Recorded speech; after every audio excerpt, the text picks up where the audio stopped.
Olá, tudo bem? Professor Carlos na área novamente, dando sequência ao nosso curso, dando sequência a esse intensivão preparatório aí para os processos seletivos de ingresso às grandes universidades.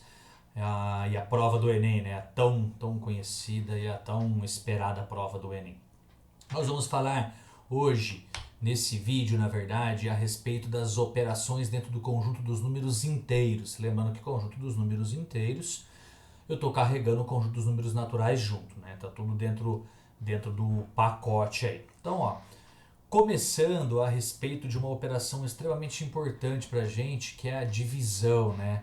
A divisibilidade, determinar se o número é divisível por outro, sim ou não, e o que está por trás disso daí tudo. Vamos pegar um exemplo aqui, o número 4.635. Vamos tentar dividir esse número aí por 35. Então, ó, pegando apenas 4 unidades de milhar, eu não consigo montar grupos de 35.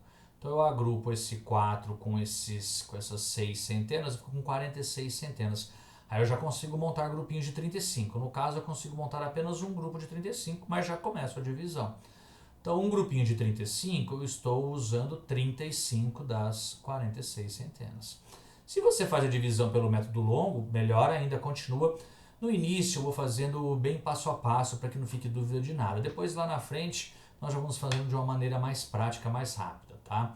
6 tira 5 fica 1, 4 tira 3 também fica 1. Vamos com 11 centenas. Vamos dividir agora na ordem das dezenas, então nós ficamos com 113 dezenas. E aí vamos vendo os agrupamentos de 35 até chegar próximo do 113, o mais próximo possível. Um grupinho de 35 dá 35, fica muito longe. 2 de 35 vai para 70, dá para aproximar mais, eu acredito. 3 de 35 dá 105, ótimo, porque se eu pegar o quarto grupo, 105 com 35 já vai para 140, passou. Então, 3 grupinhos de 35, então eu vou utilizar das 113 dezenas, eu vou utilizar 105. Então, ó, 3 tira 5 não dá, vamos fazer as compensações devidas aqui. Eu pego aqui do tinha uma, não fico com nenhuma, compenso essa uma centena equivalente a 10 dezenas aqui, eu fico com 13 dezenas, tiro 5 dá 8. Ficamos aqui com 10, tira 10 vai dar 0. Então, aqui ficou 8, é um resto parcial aí. Vamos passar a divisão para as unidades, então 8 dezenas com essas 5 unidades, nós ficamos com 85 unidades. São dois grupinhos, né? Dois grupinhos de 35, 2 vezes 35 dá 70. E aí eu pego o 85, tiro essas 70 unidades, aqui dá 5, aqui dá 1, sobra 15. Como nós estamos falando em conjunto dos números inteiros, eu não vou acrescentar uma vírgula que forçar a divisão. Eu vou parar a divisão por aí e vamos considerar esse resultado. Vamos recordar algumas nomenclaturas por trás desses resultados, desses elementos envolvidos aí na divisão. Então vamos lá. 4.635. Esse 4.000 é o que nós chamamos de dividendo. 4.635 é o nosso dividendo. O 35 é o nosso divisor. O resultado da divisão é o que nós chamamos de quociente, que é o 132. E o que nós não conseguimos dividir, né, é o resto da divisão. Se por acaso esse resto for igual a zero, nós chamamos que a divisão é exata. No caso aqui, a divisão, o resto da divisão não foi zero. Então nós falamos que a divisão ela não é exata. Ou simplesmente uma divisão não exata. Tá? Nós podemos falar também, nesse caso, que esses elementos aí, essas nomenclaturas, eu vou apresentando aos poucos aqui para vocês. Nós falamos no caso aqui então que 4.635 ele não é divisível por 35. E nós podemos falar também que nesse caso aqui que 35 não é um divisor de 4.635, ok? Essa relação aqui de cima, tá, gente, é o que nós chamamos aí de relação fundamental da divisão. Ela é extremamente importante pra gente. Nós vamos utilizar isso daí depois na nossa revisão lá do ensino médio, em polinômios, isso aí vai ajudar a gente bastante, tá? Então, ó, dividendo é igual a divisor vezes o quociente mais o resto, tá? Divisor, lógico, diferente de zero, porque não existe divisão por zero. O quociente, o resto, pertence ao conjunto dos números inteiros. Quando nós estamos falando a respeito de divisibilidade, estamos falando dentro do conjunto dos números inteiros. E o resto é sempre maior ou igual a zero e menor que módulo do divisor, no caso de ser um número negativo aqui. Tá? Maior ou igual a zero, se for igual a zero, a divisão é exata. E maior ou igual a zero, mas menor que o divisor, porque no caso aqui eu estou dividindo por 35. Eu não posso ter resto 35, eu não posso ter resto 40. Porque se eu estou montando grupos de 35 e 35, significa que a divisão não acabou ainda. Se eu tenho 35 lá no resto, eu poderia ter colocado um grupinho a mais. Se eu tenho 40, eu poderia ter colocado um grupinho a mais, teria sobrado apenas 5 no resto, certo? Então sempre o resto ele é maior ou igual a zero, e sempre numericamente menor que o divisor, ou menor que o módulo do divisor, no caso de número negativo envolvendo números negativos aí. Se o resto é igual a zero, dizemos que a divisão ela é exata, que aí o número, né, o dividendo, ele é divisível pelo divisor. Vamos colocar um exemplo numérico aqui, fica mais fácil de vocês enxergarem. Vamos pensar aqui, ó. Se eu pegasse aqui vamos pegar aqui 1.400 para ficar mais divertido. 1.400 dividido por 35, por exemplo. 1 não dá para dividir, 14 não dá para dividir, os 140 já dá para dividir. Dá 4 grupinhos, né? 4 vezes 5 dá 20, vão 2. 3 vezes 4, 12, com 2, 14. 140 menos 140 dá 0. E aí eu abaixo esses 0 unidades para mostrar que não houve divisão na unidade, eu coloco um 0 ali. Tá? Então notem que nesse caso aqui, ó, então essa divisão não exata é daqui. Nesse caso aqui, nós temos uma divisão exata, tá? Porque o resto é igual a zero. Então aqui nós podemos utilizar essa nomenclatura aqui. Nós podemos falar que o 1.400 ele é divisível, no caso aqui, ó, 1.400, ele é divisível por 35. Ou simplesmente nós podemos falar que 35 é um divisor de 1.400. É o que ele está falando ali embaixo. Começa a colocar muita letra, a tendência às vezes é vocês se perderem um pouquinho, mas fica tranquilo, nós estamos aqui fazendo nossa recordação. Vocês vão ver que sempre aí você vai conseguir ir resgatando essas informações, vai conseguir ir resgatando essas nomenclaturas aí a seu favor, ok? Então, fica aí alguns termos extremamente importantes para a gente. Outro termo importante, múltiplos. Lembra aquela aulinha nossa a respeito de conjuntos numéricos? Nós falamos a respeito de múltiplos e divisores. Então, aqui um múltiplo. Como que eu posso falar o que está associado a essa nomenclatura aí, múltiplos? Tá?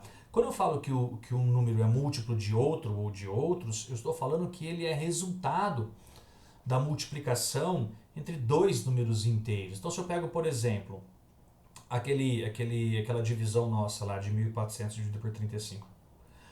Se eu pego, por exemplo, 35 vezes 40, 35 vezes 40 vai dar o 1.400. Então, eu posso falar que o 1.400 é múltiplo de 35. 1.400 é múltiplo de 40. Por quê? Porque ele é o resultado da multiplicação entre 35 e 40. Tá? Esse é o conceito que está associado atrás da nomenclatura e múltiplos. Então é o que está escrito aqui, ó. Então eu falo, por exemplo, que o número m, tá? Ele é múltiplo de algum outro elemento, por exemplo, no caso aqui, ou k ou n. Então significa que eu estou obtendo como resultado a multiplicação de dois números inteiros para chegar num resultado como o valor de m.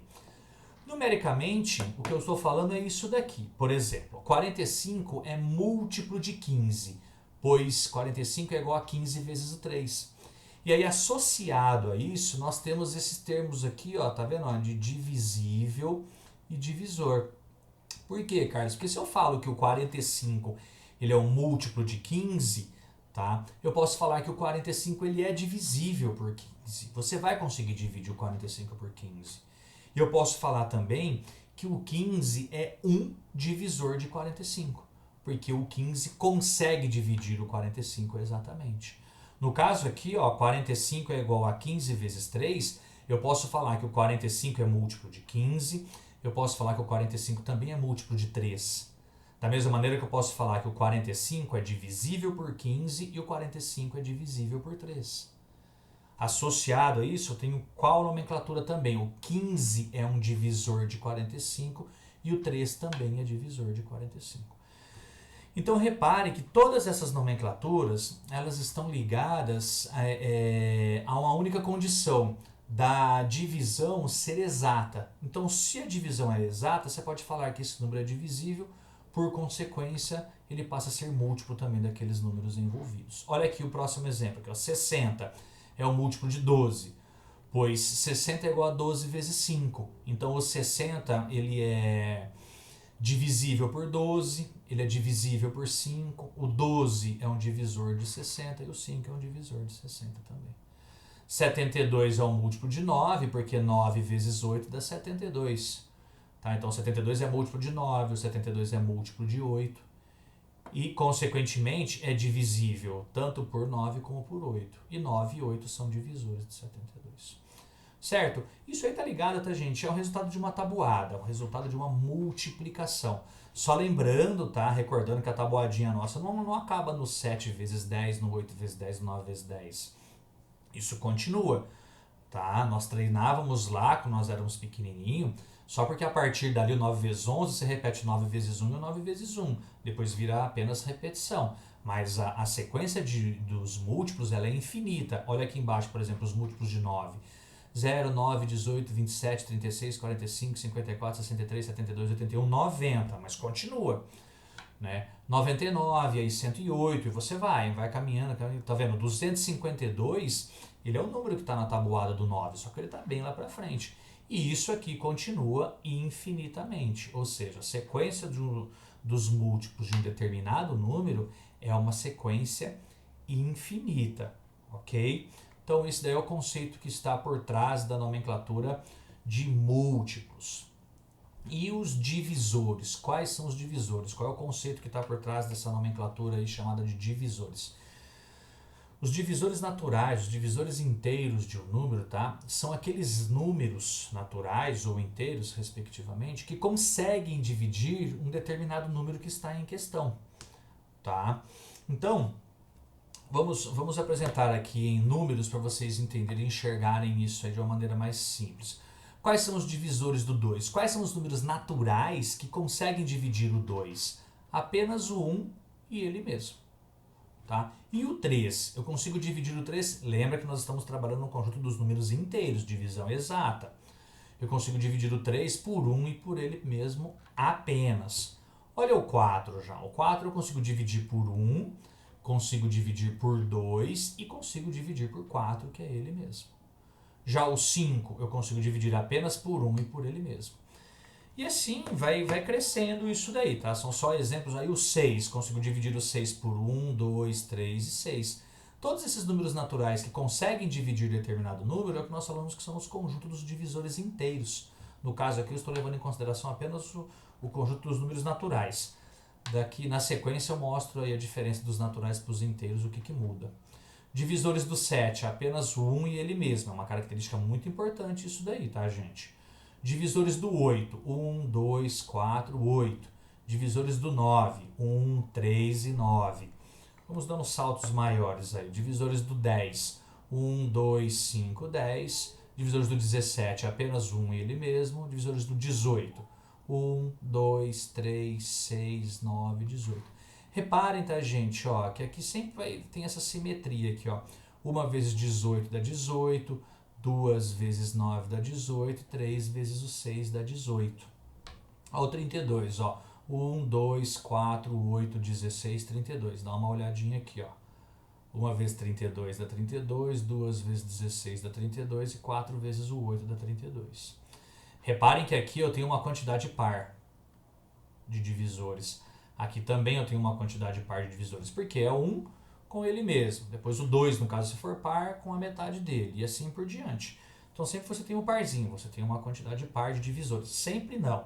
Nesses casos que eu apresentei aqui, pelo menos na maioria deles. Olha o 36. O que acontece aqui no 36? O 36, ó, os divisores do 36. 1, 2, 3, 4, 6, 9, 12, 18, 36. Vamos montar o 36 aqui, ó. 1 vezes 36 dá 36.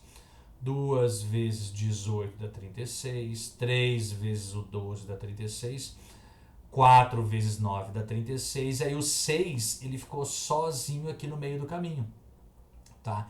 E aqui já deu uma quantidade ímpar de divisores. E isso dá uma característica extremamente importante para o número, porque todo número que tem uma quantidade ímpar de divisores é porque esse número ele é chamado de número quadrado perfeito. Por quê? Porque esse 6 vai ficar ele vezes ele. Ele vezes ele é ele elevado ao quadrado, por isso que é o número é conhecido como número quadrado perfeito. E uma característica importante de números quadrados perfeitos é que eles apresentam raiz quadrada exata. Entendeu? No caso aqui o 36, a raiz quadrada de 36 é o 6, é o elemento que ficou bem no meio ali. Se você coloca em ordem crescente ou decrescente, o termo central, no caso aqui de uma quantidade ímpar de divisores, é exatamente a raiz quadrada do número. Olha aqui o 9, tá? 1, 3 e 9. Eu também tive uma quantidade ímpar de divisores. Se eu tenho uma quantidade ímpar de divisores, é porque o número é um quadrado perfeito. E a raiz quadrada dele é esse termo central aqui, que é o 3. A raiz quadrada de 9 é 3. Outro quadrado perfeito que nós tivemos aqui é o 4. Ó. 1 vezes 4 dá 4, e aí a raiz quadrada de 4 é 2. É um número que é considerado como um número quadrado perfeito. Ok? Algumas características importantes aí. Essa já é uma que eu falei. Fiquem atentos. Em geral, a quantidade de divisores de um número natural, de um número inteiro, ela vem em quantidade par. Tá? Vem aos pares. Se por acaso fugir essa regra e apresentar uma quantidade ímpar de divisores, é porque esse número é um número que tem uma característica especial. Ele é um quadrado perfeito, consequentemente apresenta raiz quadrada exata. Colocando em ordem crescente ou decrescente esses divisores, o termo central é a raiz quadrada. No caso de ser um quadrado perfeito, ter uma quantidade ímpar de termos. Mas outra característica aqui, todo número, tá, gente, ele é divisível por 1 e por ele mesmo. Todo número natural maior que 1 é divisível por 1 e por ele mesmo. Ou seja, o menor divisor de um número é o 1. O maior divisor de um número é ele mesmo, é o próprio número. Tá? Então, todo número natural maior do que 1, ele é divisível, ele apresenta pelo menos 2 divisores, que é o 1 e ele mesmo. Se por acaso esse número apresentar apenas esses 2 divisores, tá? Ele é um número bem especial para a gente, ele é chamado de número primo. Tá? Ele compõe o conjunto dos números primos. Então estamos falando aí no conjunto dos números naturais. Dá uma olhada no que acontece aí. Acontece isso no 2, acontece isso no 3, acontece isso no 5, no 7 e no 17 aqui pra gente. Então esses termos aqui que eu estou considerando para vocês é o que nós chamamos de números primos. E esses números serão extremamente importantes para a gente, para decomposição, por vários outros fatores aí. E até mesmo, tá, gente, numa correspondência prática da utilização dos números primos, ele é muito utilizado, tá, gente, em criptografia, em coisas de seguranças aí brutas, tá? Tem muita coisa forte por trás do conjunto dos números primos. Nós vamos trabalhar com ele como uma ferramenta mais básica aqui a nível de ensino básico. Mas dependendo do curso universitário que você levar em frente, que você tocar, você vai ver que ele tem muita aplicação interessante aí. Muita coisa, tá? E por trás dele vem o princípio fundamental, o teorema fundamental da aritmética, que é o que ajuda o código verificador, código de barras, tem um monte de coisa aplicada que está por trás desses conceitozinhos aí. E a diferença dos divisores naturais para os divisores inteiros, tá, gente? É simplesmente que eu posso considerar o positivo, mais e menos, mais e menos, mais e menos em todos os casos, tá? Destacando ainda, tá, os números primos, tá? Que eu posso expandir essa definição para o conjunto dos números inteiros, tá? Então aqui nós temos aí em destaque esses daí que são os números primos. E lembra, tá, gente? Lembra esse detalhezinho. A quantidade de divisores inteiros é sempre o dobro da quantidade de divisores de números naturais de um determinado número. Guardem essa relaçãozinha aí. Mais pra frente eu vou mostrar, Carlos, mas e aí da onde que vieram esses números? Aí veio de cabeça? Quando o número é pequeno, ele é fácil você fazer de cabeça. Mas se você tem, por exemplo, no caso aí, sei lá, 210, 144, como é que eu vou saber todos os divisores sem esquecer de nenhum? E aí existe um cálculozinho, existe um algoritmozinho para ajudar a gente a não esquecer de ninguém, ou simplesmente para a gente poder determinar qual é a quantidade de divisores. De repente a pergunta é quantos divisores tem, certo? Quantos divisores naturais ou quantos divisores inteiros eles têm. Ok? Vou ficar por aqui, vou dividir isso daí em 2 videozinhos, já continuo na sequência o próximo vídeo a aula, para que não fique muito extenso os vídeos e você se organize de uma maneira melhor aí os seus estudos. Ok? Beijão no coração sempre, grande abraço, bons estudos e até o próximo vídeo. Muito obrigado novamente, gente. Até mais.